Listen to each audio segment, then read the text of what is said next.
बिस्मिल्लाहिर्रहमानिर्रहीम नहमदहु व नसल्ली अला मुहम्मद रसूलुल्लाह करीम की प्रॉब्लम डिफरेंशियल इक्वेशन के होमोजीनियस डिफरेंशियल इक्वेशन चैप्टर से है। तो यहाँ पर हम देख रहे हैं कि डिफरेंशियल इक्वेशन थर्ड ऑर्डर का है और होमोजीनियस लीनियर डिफरेंशियल इक्वेशन इसलिए बोला है इसको क्योंकि जितने ऑर्डर का डिफरेंशियल इक्वेशन है हम देख रहे हैं 2x माइनस 1 की पावर भी उतनी ही है, यानी फर्स्ट ऑर्डर का है तो एक पावर है, इसमें 1 पावर है और यहाँ पर एक भी बार डिफरेंशिएशन नहीं तो उसमें 2x माइनस 1 की पावर कह सकते हैं। यहाँ पर 0 पावर यानी 1 का इंटू मान सकते हैं क्योंकि 0 पावर होगी तो पावर वैल्यू 1 हो जाएगी। कुल मिला के ये हम जान चुके हैं कि होमोजीनियस लीनियर डिफरेंशियल इक्वेशन है और इसका हमें सोल्यूशन करना है। तो सोल्यूशन करने में सबसे पहले तो हम जो भी इसमें मल्टीप्लाई हो रहा है ये फैक्टर उसको कुछ मान लिया करते हैं, यानी 2x माइनस 1 को हम कुछ मान लेंगे, यानी ये जो x है वो यहाँ पर इंडिपेंडेंट वेरिएबल है और अब इंडिपेंडेंट वेरिएबल चेंज होने वाला है, वो t में कन्वर्ट हो जाएगा। लेकिन अपना जो क्वेश्चन है यानी जो गिवन डिफरेंशियल इक्वेशन है वो थोड़ा सिंपल हो जाएगा, तो वही हमें करना है। तो सबसे पहले तो हम यहाँ से x और t में जो रिलेशन यहाँ से जो हमने माना है उससे dt और dx में भी रिलेशन फाइंड कर लें जिसकी हमें ज़रूरत होगी, इसलिए हम इसको x के रिस्पेक्ट में डिफ्रेंशिएट करेंगे। तो x के रिस्पेक्ट में डिफ्रेंशिएशन करेंगे 2 बाहर हो जाएगा कांस्टेंट और x का x के रिस्पेक्ट में डिफ्रेंशिएशन 1 और कांस्टेंट का डिफ्रेंशिएशन 0 और t का डिफ्रेंशिएशन x के रिस्पेक्ट में dt ओवर dx आ जाएगा, यानी ये वैल्यू जो होगी वो 2 के इक्वल हो जाएगी। कुछ चीज़ें हम डायरेक्ट भी कर सकते हैं, तो dt ओवर dx हो गया, हालांकि हम बहुत डिटेल में इसको यहाँ पर दिखा रहे हैं, आप आगे चल के इस वैल्यू को डायरेक्ट भी यानी इसको ना भी दिखाएं डायरेक्ट वैल्यू रख सकते हैं dy ओवर dx की वैल्यू, और ये पूरा ये टोटल जो फैक्टर है इसकी वैल्यू और इसकी वैल्यू डायरेक्ट भी रख सकते हैं। लेकिन हम यहाँ पर कैसे फाइंड करेंगे, जैसे y फंक्शन है t का, तो y डिफ्रेंशिएशन हो रहा है t के रिस्पेक्ट में, लेकिन y अगर इंडिपेंडेंट वेरिएबल हमने देखा कि x t पे डिपेंड कर रहा है तो y भी t का फंक्शन होगा, तो t के रिस्पेक्ट में डिफ्रेंशिएशन करेंगे तो dy ओवर dt, लेकिन t फंक्शन है x का तो इसे dt ओवर dx करेंगे, इसलिए dt ओवर dx की वैल्यू यहाँ पर फाइंड की थी पुट कर देंगे dy ओवर dt, क्योंकि ये वैल्यू जो फाइंड की थी ऊपर dy over dt over dx क्योंकि 2 के इक्वल है, यानी इसे इस तरीके से लिख सकते 2 की पावर 1 dy ओवर dt, और फिर इसके बाद हम यहाँ पर जो सेकंड डेरिवेटिव है d2y ओवर dx स्क्वायर की वैल्यू निकालें। आप चाहें तो उसको डायरेक्ट भी निकाल सकते हैं, लेकिन ये देख रहे हैं कि एक बार डिफ्रेंशिएशन किया जा रहा है तो ये कोफिशिएंट यहाँ पर x का दिख रहा है 2, उसकी पावर 1 है। ऐसे ही अब 2 बार डिफ्रेंशिएशन जब करेंगे तो पावर 2 की पावर 2 हो जाएगी और d2y ओवर dt स्क्वायर आएगा, लेकिन ये हम प्रैक्टिस करेंगे तब आएगा। फ़िलहाल अभी हम इसको डिटेल में बता रहे हैं। जैसे जो सेकंड डेरिवेटिव है y का विद रिस्पेक्ट टू t, इसको ऐसे भी लिख सकते हैं, यानी dy ओवर dx जो आया उसको दोबारा से x के रिस्पेक्ट में डिफ्रेंशिएशन, हालांकि ये वैल्यू जो है अभी हमने यहाँ पर निकाल के रखी हुई है, इसको फाइंड करके रखी हुई है, इस वैल्यू का यूज़ करें, यानी dy ओवर dx की वैल्यू ये 2 टाइम्स dy ओवर dt यहाँ पर पुट कर दें। 2 इंटू में है कांस्टेंट है, इसे बाहर ले लेंगे और फिर हम देख रहे हैं कि y को एक बार हमें t के रिस्पेक्ट में और डिफ्रेंशिएशन करना होगा, लेकिन अभी फ़िलहाल ये dx लिखा हुआ है तो इस dx से छुटकारा पाना होगा, इसीलिए हमें यहाँ पर इसमें चेन रूल का यूज़ करते हुए इसको t के रिस्पेक्ट में डिफ्रेंशिएट करेंगे dy ओवर dt, और जो हम ये dx है वो कहाँ ले गए, वो आ जाएगा देखिए यहाँ पर dx, और ये dt लिखा है तो इधर भी हम dt यहाँ पर लिख लें चेन रूल के अकॉर्डिंग। तो इस तरीके से हम इतना लिख सकते हैं। तो ये वैल्यू लिखने के बाद हम देख रहे हैं कि इसकी वैल्यू को जो शुरुआत में फाइंड की थी यहाँ पर पुट कर सकते हैं, तो 2 और यहाँ पर y का एक बार डिफ्रेंशिएशन हो रहा था t के रिस्पेक्ट में, तो अब यहाँ पर देख रहे हैं 2 बार डिफ्रेंशिएशन y को हो जाएगा t के रिस्पेक्ट में, और ये वैल्यू तो 2 के इक्वल थी जो कि हमने ऊपर फाइंड करके रखी है। तो 2 की पावर 1 ये इंटू हो रहा है तो पावर 2 हो जाएगी, तो 2 स्क्वायर और d2y ओवर dt स्क्वायर है, यानी हमारा जो इंडिपेंडेंट वेरिएबल जो था x वो अब t में कन्वर्ट हो गया और थोड़ा सा इक्वेशन हमारा जो होगा वो रिड्यूस हो जाएगा और हमें थर्ड डेरिवेटिव की वैल्यू की भी ज़रूरत होगी। इसको आप चाहें तो इसको डायरेक्ट लिख सकते हैं, अगर इतना लेट करें तो उसके बाद इतना लेट करने के बाद आप ये स्टेप ना लिखें, बस इसकी वैल्यू लिख देंगे और बता देंगे ये हो जाएगा इतना। और इसी तरीके से जब हम डी क्यूब वाई और डी एक्स क्यूब लिखेंगे तो 2 की पावर 3 हो जाएगी और third derivative with respect to T भी लिख सकते हैं सिमिलरली करके। फ़िलहाल हम इसको यहाँ पर सो भी कर सकते हैं और जिस तरीके से अभी बाकी निकाल दिया है तो इसको भी फाइंड कर लें, यानी डायरेक्ट भी लिख सकते हैं। तो similarly D cube Y over D X cube को हम लिख सकते हैं 2 की पावर 3 और D cube Y over D T cube लिख सकते हैं, यानी इसको फाइंड भी कर सकते हैं। लेकिन ये बड़े सवाल हैं क्वेश्चन, ये इसका सोल्यूशन ज़्यादा लंबा जाएगा तो लेंथी हो जाएगा, इसलिए डायरेक्ट भी यूज़ कर लें तो कोई प्रॉब्लम नहीं है। ये वैल्यू बस लेट दिस एंड देयरफॉर कह सकते हैं कि ये वैल्यू इतने के इक्वल एंड सेकेंड डेरिवेटिव इसके इक्वल और थर्ड डेरिवेटिव इसके इक्वल। अब इन सभी वैल्यू को इक्वेशन नंबर 1 में पुट कर देंगे। पुटिंग दीज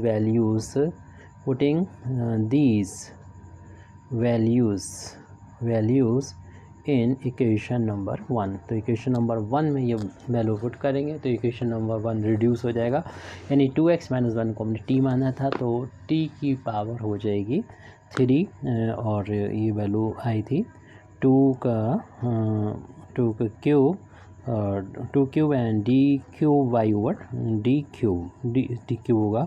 और उसके बाद नेक्स्ट टर्म है प्लस का टर्म है यहाँ पर और इसको हमने t माना था तो यहाँ पर t लिख देंगे और ये D Y over D X की वैल्यू फाइंड की थी 2 और ये D Y over D T यहाँ पर यूज़ नहीं हुआ। देखिए सेकंड डेरिवेटिव जो डी टू वाई और डी टी स्क्वायर इसका यूज़ नहीं हुआ है, फर्स्ट का यूज़ हुआ है और ये हमारा लास्ट में और थर्ड है उसका यूज़ हुआ है जो कि हमने यहाँ पर वैल्यू पुट कर दी। उसके बाद यहाँ पर साइन है माइनस का 2y सॉरी और राइट हैंड साइड में 0 था। अब हम देख रहे हैं कि पूरे इक्वेशन को हम 2 से डिवाइड भी कर सकते हैं। जब 2 से डिवाइड करेंगे तो 2 स्क्वायर बचेगा, यहाँ पर 2 स्क्वायर होता है 4 तो ये हो जाएगा 4t क्यूब और D cube Y over D cube और प्लस इससे 2 से डिवाइड होने पर t बचेगा D Y over D T और minus Y is equal to 0। यानी ये हमारा जो होमोजीनियस लीनियर डिफरेंशियल इक्वेशन आ चुका है।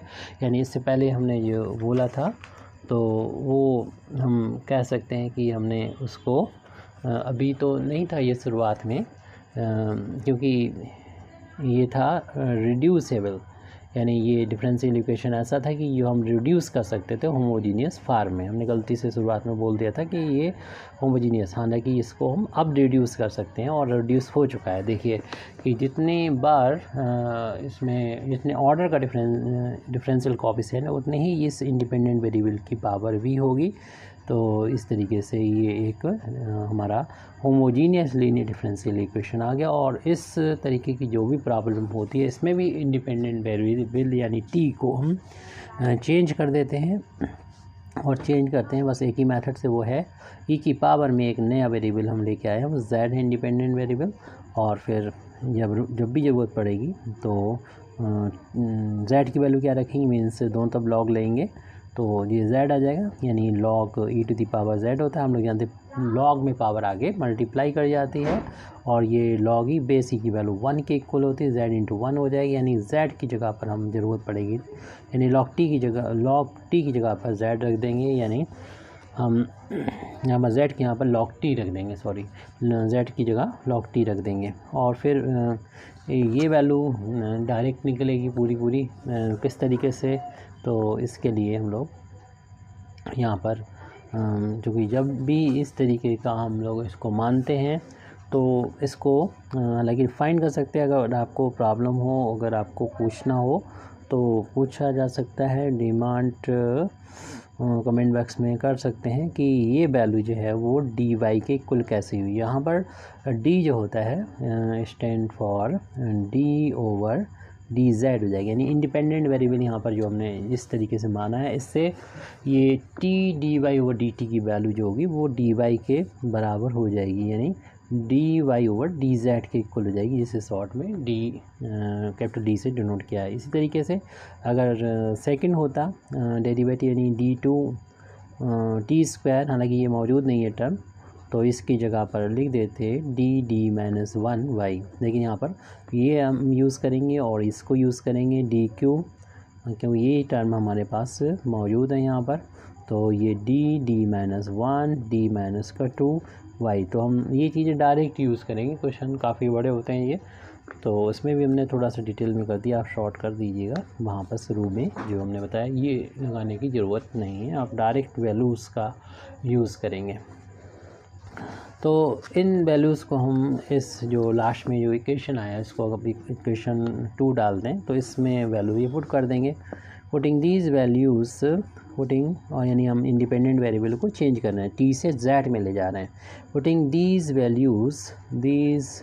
वैल्यूज़ इन इक्वेशन नंबर 2 में जब हम इन वैल्यूज़ को पुट करेंगे तो मिलेगा 4, तो लिख दीजिए, और जो डी क्यू इतना है उसकी जगह पर ये लिख देंगे D minus one D minus two Y, फिर उसके बाद प्लस का साइन है वो लगा देंगे, और डी वाई वो डी टी की जगह पर ये ऊपर हम ये लिख चुके हैं, डी वाई लिखना है और माइनस वाई है लास्ट टर्म, इसकी वैल्यू रख दी माइनस वाई है, और राइट हैंड साइड में 0 है और इक्वल टू 0। इक्वेशन नंबर 2 में ये वैल्यू हमने पुट कर दी। उसके बाद में y को राइट हैंड साइड में यहाँ पर बाहर ले लेंगे तो बचेगा 4, और साथ में इनका मल्टीप्लिकेशन भी करते हुए चलें इन दोनों टर्म्स का, यानी डी स्क्वायर हो जाएगा, डायरेक्ट माइनस 3d भी लिख सकते हैं, लेकिन इसका इंटू करेंगे माइनस का 2d माइनस 1 का इंटू करेंगे d माइनस माइनस प्लस का 2 हो जाएगा, और प्लस d बचेगा माइनस का 1, y को बाहर ले लिया इज इक्वल टू 0।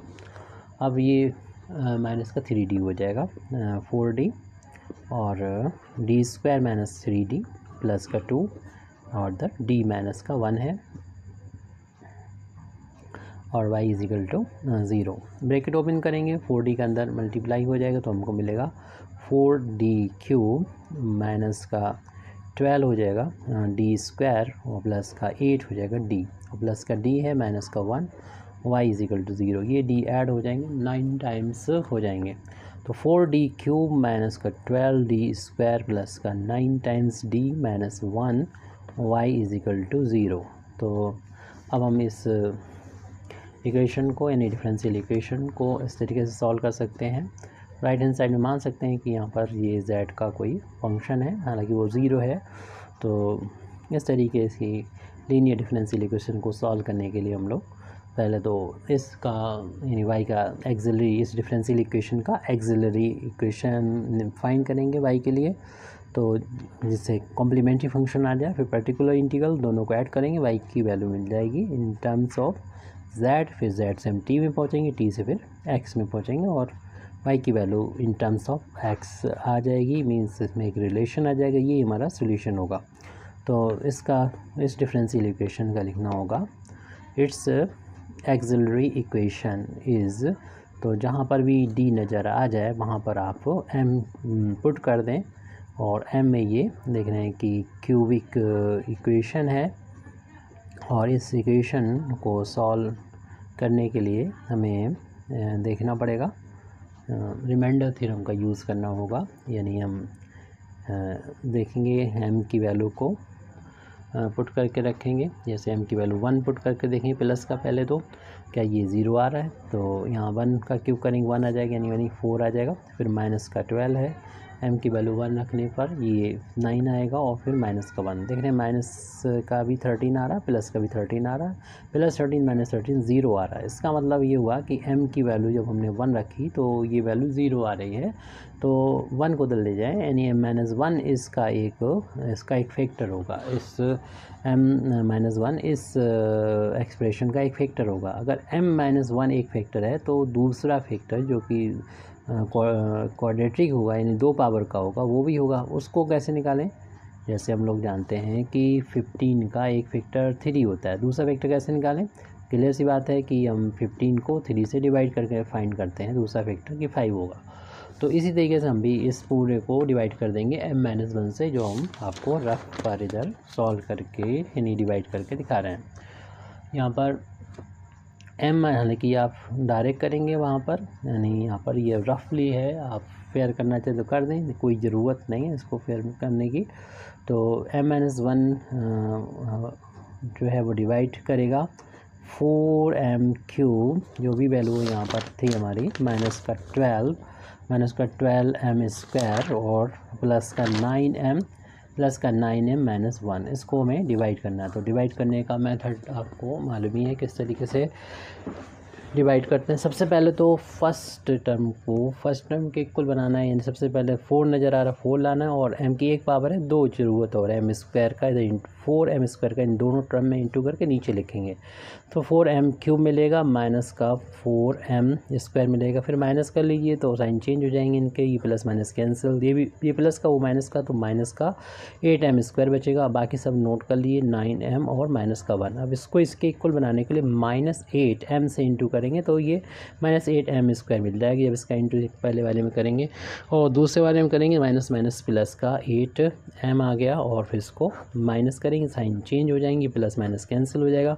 9 में से 8 माइनस होगा, 1 टाइम से m बचेगा माइनस। अब ये इसके बराबर है तो ओनली 1 से इंटू कर दें तो ये आ जाएगा इसके इक्वल, यानी m-1 और पूरा देख रहे हैं कि कैंसिल होके 0 आ गया रिमाइंडर। तो इसका मतलब दूसरा फैक्टर ये है 4m² - 8m + 1। तो इसको हम यहाँ पर लिख देते हैं, इसके दो फैक्टर, एक फैक्टर m-1, दूसरा हमें मिल गया था 4m² - 8m + 1। यहाँ से हमें m की वैल्यू निकालना है। इस फैक्टर को 0 रखेंगे, m की वैल्यू 1 मिल जाएगी और इसको जब 0 रखेंगे तो हमें m की 2 वैल्यू मिलेंगी, उसको हम फाइंड करेंगे। तो आप इसको चाहे फेयर करें या रफ़ करें, हम यहाँ से इसको रफ़ मानते हुए अब इस पहले फैक्टर को m-1 को जब 0 रखेंगे और फिर दूसरे वाले फैक्टर यानी 4m² - 8m + 1 को भी साथ में 0 रख देंगे। तो इससे तो m की वैल्यू 1 मिल गई। छोड़ दीजिए, यहाँ पर m की वैल्यू फाइंड करने के लिए क्वाड्रेटिक फार्मूले का यूज़ करेंगे, यानी उमर खयाम या श्रीधराचार्य का जो फार्मूला है उसका यूज़ करेंगे और क्वाड्रेटिक फार्मूले के नाम से फेमस है, यानी ax² प्लस का bx + c = 0। तो x की वैल्यू इस फार्मूले से निकलती -b + -√b² - 4ac/2a। इस फार्मूले का आप यूज़ करेंगे।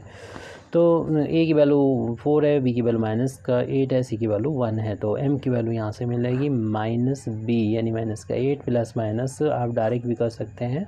8² कैलकुलेशन हम बहुत डिटेल में बता रहे हैं, आप डायरेक्ट भी कर सकते हैं, आप स्किप कर सकते हैं। यहाँ से a की वैल्यू जो है वो 4 के इक्वल है। तो m की वैल्यू यहाँ पर होगी माइनस प्लस के 8 प्लस माइनस का स्क्वायर प्लस और 4 का स्क्वायर, 8 का स्क्वायर 64 और ये हो जाएगा 16 हो जाएगा। अपान में 8 है, इन दोनों का डिफरेंस जो कि 48 आएगा। तो 8 + -48/8 हो जाएगा और इसको फिर हम 16 3 जा कर सकते हैं और 16 जो होगा वो 4 के फार्म में बाहर आ जाएगा, रूट में 3 रह जाएगा, अपान में 8 है। और इसको फिर सेपरेट भी कर सकते हैं हम, सेपरेट करेंगे तो 8/8 करना होगा, प्लस माइनस 4√3/8 करेंगे, ये कैंसिल हो जाएगा, 1 टाइम 4 कैंसिल हो जाएगा ये। तो 1 प्लस माइनस का ऊपर √3 बचा, अपान में 2 बचा और इस तरीके से m की 2 वैल्यू मिल गई। एक तब मिलेगी m की वैल्यू जब हम प्लस में देखेंगे, इस तरीके से m की वैल्यू पहले 1 मिली थी वो लिख दी। m की वैल्यू देखिए ये प्लस का साइन लेंगे तो मिलेगी 1 प्लस का √3/2 और माइनस लेने पर दूसरी वैल्यू मिलेगी। इस तरीके से m की हमारे पास 3 वैल्यू हैं और इन तीनों के करस्पॉन्डिंग हम लिख सकते हैं, कम्प्लीमेंट्री फंक्शन लिख सकते हैं, यानी y का CF कितना होगा तो C1 पहले लिखते हैं, e⁻ में m की वैल्यू जो कि 1 है और इंडिपेंडेंट वेरिएबल लास्ट में z था। फिर प्लस C2 करेंगे, फिर दोबारा से e⁻ में m की इस वैल्यू को लिखेंगे, यानी 1 प्लस का √3/2 और इसमें इंडिपेंडेंट वेरिएबल z से मल्टीप्लाई करेंगे। फिर C3 लिखेंगे, इसमें मल्टीप्लाई करेंगे e⁻ का और m की वैल्यू जो भी आई थी 1 माइनस √3/2 और z से यहाँ पर मल्टीप्लाई करेंगे। तो इस तरीके से हमने सारी m जो वैल्यू थी m की वैल्यू लिख दी है और इसमें जो भी हम वेरिएबल माने हैं शुरू में इंडिपेंडेंट वेरिएबल, वहाँ तक हम वापस पहुँचना चाहते हैं। तो z से हम पहले जाएंगे टी में और टी से फिर एक्स में। तो अभी सी एफ निकालने, हालांकि बाद में भी ये काम कर सकते हैं, लेकिन हम पहले ही करके फुर्सत होना चाहते हैं। तो हमें लास्ट में याद है कि ई की पावर जेड को हमने टी माना था, तो इससे हम टी में पहुंचना चाहते हैं, इंडिपेंडेंट वेरिएबल, क्योंकि इंटरमीडिएट जो है वो टी है।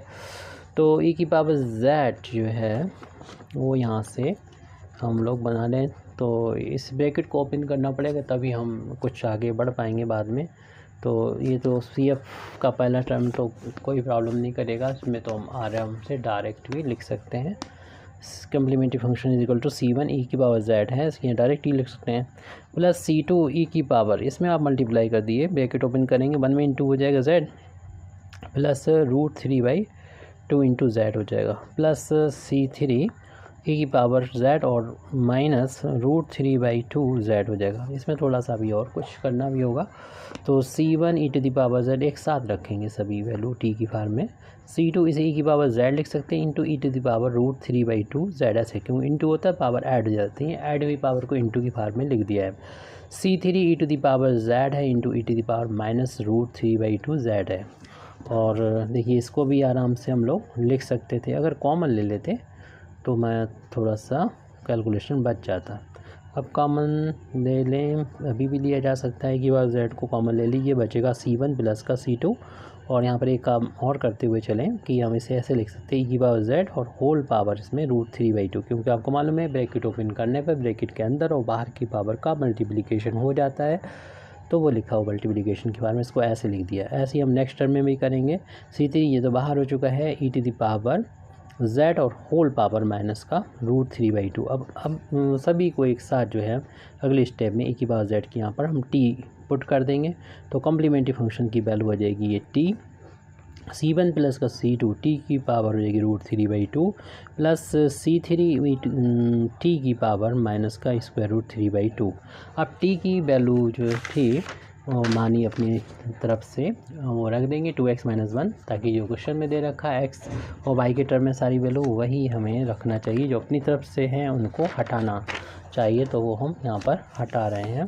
तो कम्प्लीमेंट्री फंक्शन ही यहाँ पर मेन है, क्योंकि यहाँ पर राइट हैंड साइड में 0 दे रखा है, तो पर्टिकुलर इंटीग्रल 0 ही रहेगा, तो इसलिए मेन फोकस यहीं पे करना है। तो t की वैल्यू रख देते हैं 2x - 1, C1 प्लस का C2 और 2x - 1, इसलिए हमने इस क्वेश्चन को थोड़ा सा डीपली थोड़ा सा सॉल्व करने की कोशिश की, क्योंकि हमें पी आई पे तो काम करना नहीं, पर्टिकुलर इंटीग्रल तो हमें कुछ करना ही नहीं है। 2x - 1 whole power -3/2। आप फार्मलिटी अगर अदा करना चाहते हैं तो पर्टिकुलर इंटीग्रल की वैल्यू को इस तरीके से फाइंड किया जाता है, जो आपका डिफरेंशियल इक्वेशन लास्ट में आया है उसे 1/, वहाँ पर देखिए y आया था, तो इसमें ये वाला आया था लास्ट में, आप चाहे तो इसे क्वेश्चन नंबर भी डाल सकते हैं थ्री। जैसे y का जो कोएफिशिएंट जो d का फंक्शन होता है वो यहाँ पर लिख देंगे, जो कि आया था 4d³ माइनस का 12d² प्लस 9d, और जो भी है माइनस का 1 वो लिख दें, और राइट हैंड साइड में जो होता है जो कि यहाँ पर z का फंक्शन यानी है तो 0, तो 0 यहाँ रख देंगे। 0 हो तो ये ऑपरेटर की वैल्यू जो होगी वो 0 के बराबर होती है, पर्टिकुलर इंटीग्रल 0 आया। अब हम यहाँ पर y की वैल्यू लिख सकते हैं, देयरफॉर y की जो वैल्यू होगी वो हम लोग जानते हैं complementary function plus particular integral को ऐड करने पर मिलती है। तो कम्प्लीमेंट्री फंक्शन अभी ऊपर जो हमने नोट किया है, निकाला है, फाइंड किया है, उसको लिख देंगे, यानी 2x - 1 multiplied by C1 plus का C2 और 2x - 1 की पावर 3/2 प्लस का C3 2x - 1 होल पावर -3/2, और पर्टिकुलर इंटीग्रल की वैल्यू 0 है, अगली स्टेप में 0 के हटा के जैसे हम लोग लिख सकते हैं। तो इस तरीके से हमारी इस प्रॉब्लम का सॉल्यूशन आ चुका है। Thank you very much Indeed for listening me व आखिर दावाना अल्हम्दुलिल्लाहि रब्बिल आलमीन।